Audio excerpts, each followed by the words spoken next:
I'm Nikki Druce. And I'm Cheryl. And this is Killers, Cults and Queens. The Spooky Sleepover! The Spooky Sleepover!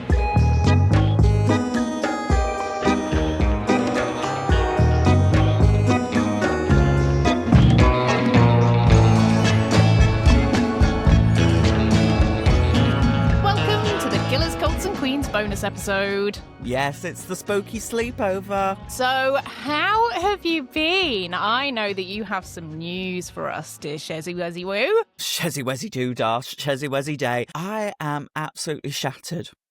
I am running on about 2 hours sleep because my sister decided to go into labour in the middle of the night and she's just had her baby. Yay! Yes, so I am a Auntie Cheryl yet again, 6th time, but honestly, she does half pick her timings to have these babies. Last time, I was asleep and slept through the whole thing. Well, you know, if everybody's fast asleep and it's in the middle of the night and it's going to happen anyway, feel like, well, you know, nature's going to take its course and there's not really much you can do once somebody's in the hospital. So, yeah, just kind of let it go. But yeah, it was very quick, wasn't it? Very, very quick. It was under 3 hours. Yeah, got the job done. So, yeah, when I was born, I was only 2 hours. So, yeah, 2 hours an hour. Bloody hell, Nikki Druce. Well, it says a lot because you are very punctual and you are hot on your shit. Got to get stuff done. Got places to be. Couldn't be waiting around. Got to get out. Exactly. Got stuff to do. Got to be late. I was under 4 hours. Wow. And that was from Waters to Crowning. Oh, okay. Yeah, no, I was literally, my mum stepped into the hospital and just about managed to make it onto the bed and then I was delivered. So there you go, straight away. Couldn't wait to get out.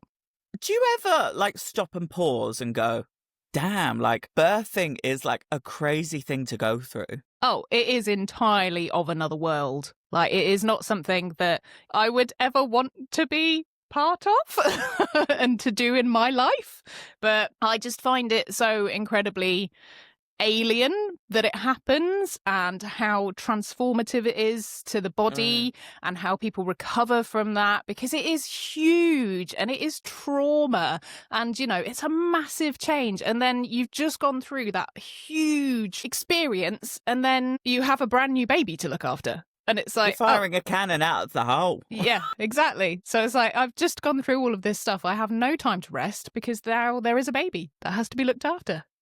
Let's just say I was cutting it very fine getting ready for this pod. And I will say to everybody listening and watching, if you're watching on the YouTube, thank you. Go subscribe if you're not. But I will say it's not going to be draggy all the time, every time on the Spooky Sleepover because Mama... It was very touch and go whether I was even going to make it here on time to the potty. But no, we will make it work. We will make it happen. But enough about me. How the hell are you? Yeah, I'm all right. I've had a new haircut, so I'm feeling very very wedding ready. It's very watermelon sugar high. It is, isn't it? We dyed it ourselves at home, and I'm talking about not me as two people, but me and my other half. Jekyll and Hyde. So yes, my very reluctant fiance who hates dyeing my hair and who I can only manage to about wrestle to do it twice a year. He does an amazing job, but never wants to actually do it because it does take quite a long time to do my hair. And I am very particular and I'm a pain in the arse about it. So he understandably is like, I don't want to do it because you're going to shout at me. Nikki, if only you knew the arguments that me and Hayden have had over glam, drag, and everything in between. Trying to squeeze me into an outfit when I'm already in 15 layers of undergarments. Yes. I'm hot, I'm sweaty, and I'm like, just pull the arm! Yeah. Yeah, it gets to a point, doesn't it, where it's like, you know that you can be a little bit more of a problem. Does Neil listen to the pod? He does sometimes, not all the time. Okay, well, tell him not to listen to this episode because Nikki gave me an exclusive this week. Nikki has been longing on her recovery from her surgery. Been like, oh, sorry, I can't lift the surgery. And she's been fine for weeks. And do you know what? I commended her on that because I said, Diva, I wouldn't be lifting a finger. I wouldn't be doing it till 2027 if I had had a surgery. With surgery, you have about three months, they say, before you can start properly lifting things again. And yeah, I must say that this week has been only really the first time that I've actually lifted up the shopping and stuff. So I have been a bit sneaky. But yeah, I'm all right now. I'm okay. I'm sure Neil will be listening to this going, it's not right, but it's okay. Yes. Yes. Well, I can't help but feel like we're being watched right now, Nikki. It does feel like we've got some eyes on us, doesn't it? But it's eyes on the prize, Violet. Eyes on the prize. But it's nothing untoward. It's our alien babies who are here to watch us as we record this episode live. Yes, and if you want to come spy on us whilst we record to find out how many burps Nikki Druce gets through in an episode, I'm counting 7 today, and what gets left on the chopping block in the edit, then come enjoy the exclusive gossip and gab on our Patreon, and you can sign up, and we look forward to seeing you at next week's recording. Yes, we'd love for you to join in the fun, so make sure you check out patreon.com/Killers Cults Queens for more. Yeah.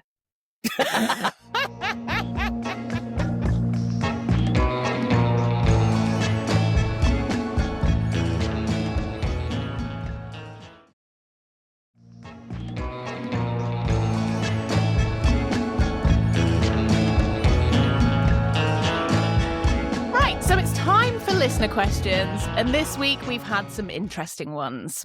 This one is from Raven, who sent us their question on Patreon, which reads, there is a theme of cult leaders changing their names when they become cult leaders. So what would you change your name to if you became a cult leader? I've got a question for you, Nikki. I don't think we've ever discussed this. When they change their names, they don't change it by default. They just change it in life. To be honest, they're so lazy. That's the thing when you come to cult leaders. It's like everybody does everything for them. So they're very manipulative. So I can't see them signing on to like change your name on gov.uk. Yeah, gov.org.uk/default change. Yeah, exactly. So I can't see that happening. But yeah, have you got any thoughts about what you might want to be referred to as? Don't know why. Like, the instant urge is to say Princess Margaret. I don't know why. I just took a sip of my drink then, and I nearly just fired it all over my microphone. You won't be invoicing me for that, that's for sure. That was your own doing. Why Princess Margaret? I don't know. I just was thinking, like, Princess and then Princess something. And then obviously my first thought was Princess Margaret. Of course, camp icon.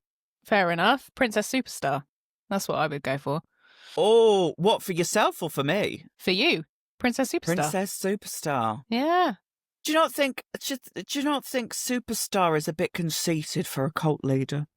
Who are we kidding? Yeah, that's what it's all about. That is what it's all about. Princess Superstar. Okay, well, welcome to my cult, Killers, Cults and Cults. My name is Princess Superstar, and you must all grow your hair super long and start with the national anthem, Call My Name. Nice, I like it. Yeah, I don't really know what I'd go for. Probably something very boring. What about just numbers? Yeah, numbers would be good. Yeah, maybe I'll be like 7654321. We're giving it a 10, we're doing it a 9. I've referenced Beyonce a lot today, but I like 7654321. Yeah, I think that's quite good because it could be shortened. Or, you know, you could lengthen it if you want to. 1, 2, 3, 4, 5, 6, 7, 8, 9, 10, 11, 12. Is that a cult jingle? That's from Sesame Street. I'm so sorry. That's where my references come from. But like, Nikki, it's late in the evening when we're recording this, and I'm drinking a coffee right now. Oh, see, I'm on the booze. No, I think I'm going to move to that after that. Nice. I said I'm having a virgin espresso martini whilst we record, because for those that listened to last week's episode, I actually had to edit out. As much as we edit out Nikki's burps, last week I was the problem child, and I was yawning like there was no tomorrow. Yes, there were quite a few yawns that I had to cut away from. So if you noticed at one point there was a picture of Replica on the screen, that's because Shez was doing a massive yawn and I couldn't work out how to edit it out in the new software that we're using. Hey, it's a learning curve for us all. It's a learning curve for us all. It is indeed. Now, this next one is from Emily R. Diva on Instagram, and they ask, if you could pick a celeb's house to frog in, which would you choose and why? Okay, have you got an idea, Nikki? Because I've got one. I think probably it depends on whether you want to go for like super weird or if you want to go for kind of normalish person or if you want to be a perv. And I'm going to pick perv because I'm going to go for Pedro Pascal. Oh, good shout. Good shout. Yeah, no, I feel that vibes. I feel like he would get up to some mischief around the house. Yeah, and I feel like the problem is though I would probably end up being like, what you doing? And completely out the fact that I was frogging in their attic. Right, let me think about mine. Okay, just because it's hot on my mind, because it leads on to my rabbit hole, I would actually do Bucky Powell. Good thinking. Look, you could be in there for years and nobody would catch you.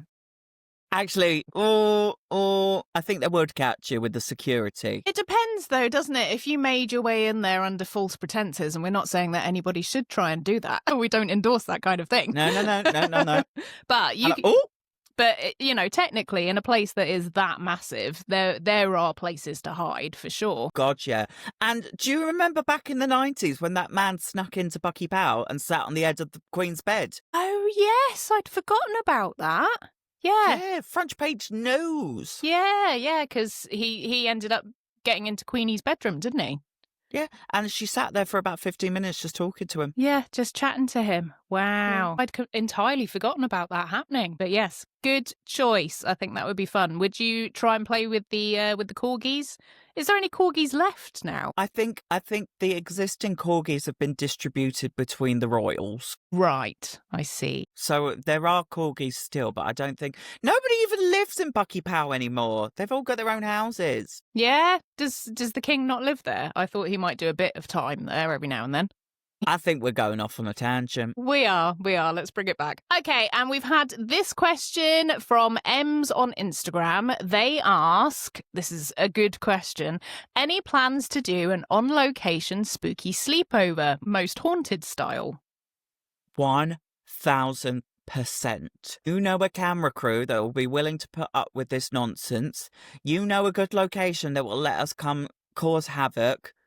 We'll be there. And we are actually in the process of working some stuff out for you all. So stay tuned. Yes, and something to add on the back of that, which is really, really important, is if you want to support things like that, then Patreon really is the best way to see that kind of thing come to life, because your generous donations and support really are the things that help us with that kind of thing. So yes, if you want to see those sorts of things, then we would love for you to give us a couple of pennies on Patreon. And a final one, which is one for me. Should I be nervous?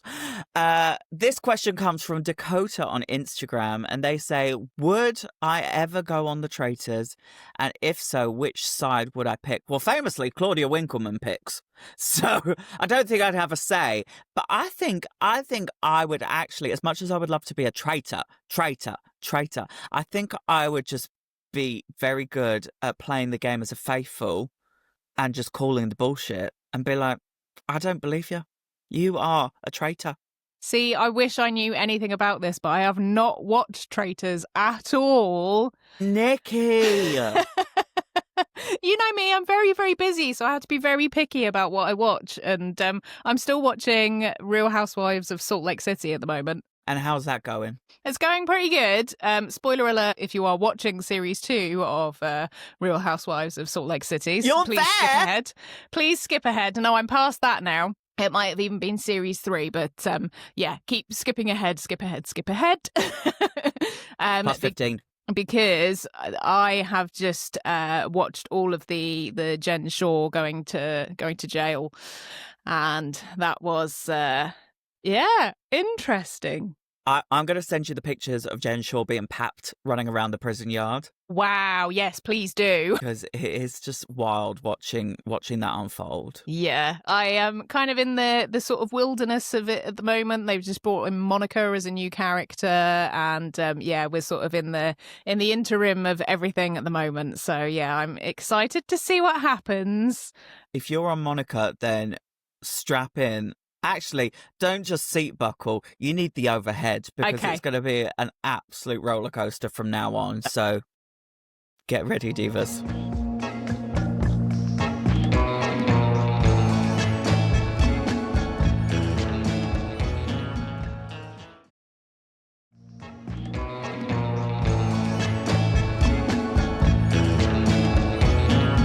Well, it's that time of the week. It is time for our rabbit holes, what we've been lost in, and quite frankly, I feel very excited about mine, but I think we should kickstart with the Nikki Druce because I feel like you're gonna give us a good old boo. I have got something a little bit dark and sinister for you today. So, yes, I'm going to say it is in the bracket of trauma, not a treat today, but it is very interesting and intriguing. So, it's February the 19th, 1994. And a 31-year-old woman named Gloria Ramirez has just been admitted to hospital. There's nothing untoward really going on. She's just sadly very unwell. However, once she's inside, things change. So she's presented suffering from a fast heartbeat, which is known as tachycardia, and she has irregular breathing. She's also been vomiting all day and she was also very confused and disorientated. So she very sadly had a diagnosis of late-stage cervical cancer, but the symptoms were all quite odd and they didn't really correlate with what she was presenting. So once admitted, hospital workers jumped into action to try and save her. They drew her blood, they got her hooked up to monitoring machines, but sadly it seemed like it was too late. She went into shock and her heart stopped. A defibrillator was used to shock her back to life, but this instantly created an oily sheen upon her skin, which mystified the doctors. The nurses continued with doing as much as they could to save her. But when drawing her blood, they realised something very odd. It was full of brown crystals visible to the naked eye. Like rose quartz? Yeah, so like strange kind of crystallised like salt deposits, that sort of thing. So it looks like flaky rock salt, but it's brown Yeah. and crystals. Yeah, so very, very odd. Okay. So in just a few minutes, nurses started reporting very odd things. The patient smelled strongly of garlic and her blood was filling the room with the smell of ammonia, aka what we would recognise the smell to be of bleach. So the nurses all began to feel ill from being in the room with her. These were hardened professionals. So these aren't people that are shocked by many things. And so it was very strange that they started all feeling faint at the same time. So one instantly fainted, one had to go outside and then later fainted outside on the ward, and another also came into the room, then fainted. So what was going on? Very quickly, the doctors realised that Gloria Ramirez was somehow toxic. They didn't know why, but sadly, after trying to bring her back, she passed away. But due to her potential to contaminate the whole hospital, she was sealed in an airtight body bag and moved to the mortuary. The whole hospital had to be evacuated to keep everyone safe, and 23 people became ill from being in contact with her. But luckily, they all survived. Well, thank goodness. But why was Gloria toxic? Well, no one actually knows for certain. But after a long time of studies, it's believed it was due to a chemical reaction. It's believed Gloria had been taking, and bear with me here because this is a difficult science word to pronounce, dimethyl sulfoxide. Dimethyl sulfoxide. Dimethyl sulfoxide. Sulfoxide. Sulfoxide. So she'd been taking this at home and it had been self-prescribed and she hadn't told anybody about it. So when given oxygen via a breathing mask, it converted into, and another difficult science word, dimethyl sulfate, which then came out through her blood, skin and breath, causing the room to become highly toxic. Dimethyl sulfate is not good for humans and will cause people to become very ill within minutes of encountering it and would even cause death. So you may have encountered this before watching Grey's Anatomy. Oh, I literally was going to say, this literally sounds like an episode of Grey's Anatomy. Yes, because on episode 14 of season 3, called Wishin' and Hopin', it basically replicated Gloria's case, and they changed a couple of things, but it was the same story. But in that, their cancer patient had taken a herbal supplement and it had the same effect and turned the body toxic. And that is the very sad but baffling story of Gloria Ramirez. Well, that entire time, I was literally like, this sounds so familiar. This sounds so familiar. I remember the hospital going into lockdown. This was just after the ferry crash. Spoiler alert. I thought it was really sad because it doesn't really explain whether she knew that she had cervical cancer, but I assume that she probably did and was probably going through some kind of treatment for it and was trying to manage her symptoms. And then, yes, just this unfortunate event that happened at the end, and it will have happened to probably hasten her death from the fact that she had the oxygen as well and the chemical processes happened within her body. But they still don't really know why it happened. And so it's part of forensic training now, because obviously these things can happen inside hospitals where you have these chemical reactions from medicines interacting with things that people have taken. So, yeah, it can be a real problem for people. Much like when we were talking before about the fart fires in surgery, it's something that, is tragic, but has to be really taken seriously. And it's quite a baffling story. I think the lesson here is to never lie on your medical forms. Yes, always be upfront, always tell people exactly what you're up to. But yeah, so that was my slightly dark one today, but I believe you've got one that's a little bit lighter for us, Shez. I'd say that. So I have been absolutely lost in the launch of the Real Housewives of London. And I'm sorry, Nikki, I'm going to keep hammering this on because you are going to be hooked to every single franchise before you know it. Your screen time is going to turn into telly time. Oh, it's going to happen, isn't it? I was so lucky to go to the premiere and meet all the housewives, and I've just fallen in love with it. But what I loved is how much they showcased London in the first episode alone. And it really makes me so in love with the capital of this country. I know it's got some grim parts, and I know it's not the most glamorous in places, but that's the best city in the world. I don't know what you're talking about. Yes, well, you still live there, so you could roll out of bed tomorrow and go see Big Ben if you wanted. Exactly. Well, I could do that too. It'll just take me a little bit longer. But they show off so much wealth and luxury. And some of these houses these housewives have, they're literally in the heart of Belgravia, just living it up, living their life in London, doing it right in London, night after night in London. And I will thank Mama Ru for those gorgeous lyrics. But it's got me thinking about the sheer price of living in London. And some of these houses go for a stupid amount of money. Like one in Regent's Park went for 250 million. Another one was listed for 300 million in Knightsbridge. And don't get me wrong, it's got an underground pool and bulletproof windows. But I don't know anybody that would be fronting that sort of cash. No. But it got me thinking about one of the most expensive properties in London, and that is, of course, Buckingham Palace. Yes. Now, I could get you lost in all the facts, the boring ones, like, oh, there's a secret tunnel that links up to the Houses of Parliament. You all know all that. We all know that.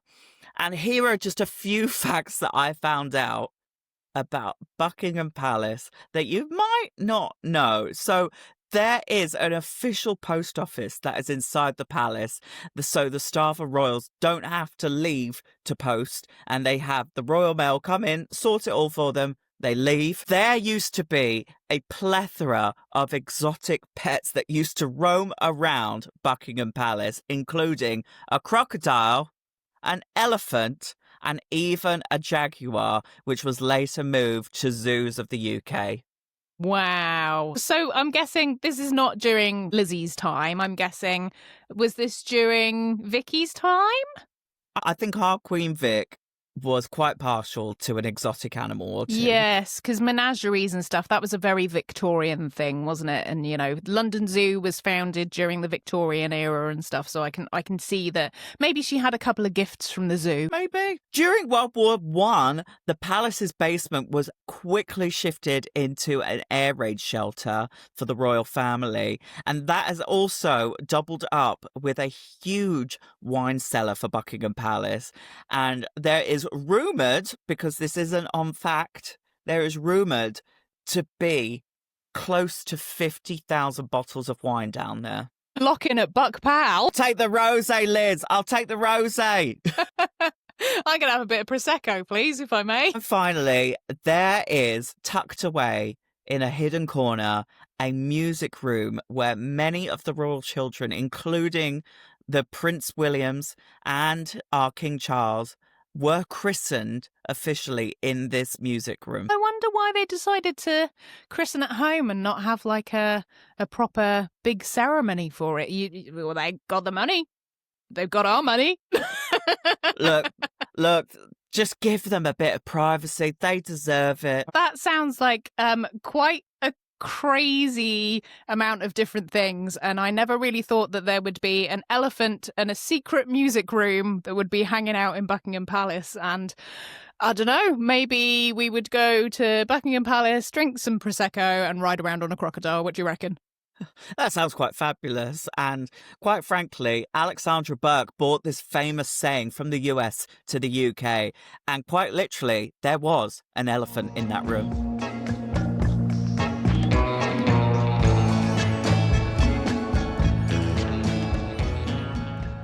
Well, that's all for now, Divas. We will see you same time next week. Remember, you can get in touch on Instagram at Killers Cults Queens. Join us on Patreon at patreon.com/Killers Cults Queens. And come and see us over on YouTube at Killers Cults Queens, where we're now publishing our episodes in video format every single week. And if you've got a bit more to say, or you want to suggest a topic for our longer episodes, which will be starting again in the near distant future, then please email us at killerscultsqueens@gmail.com.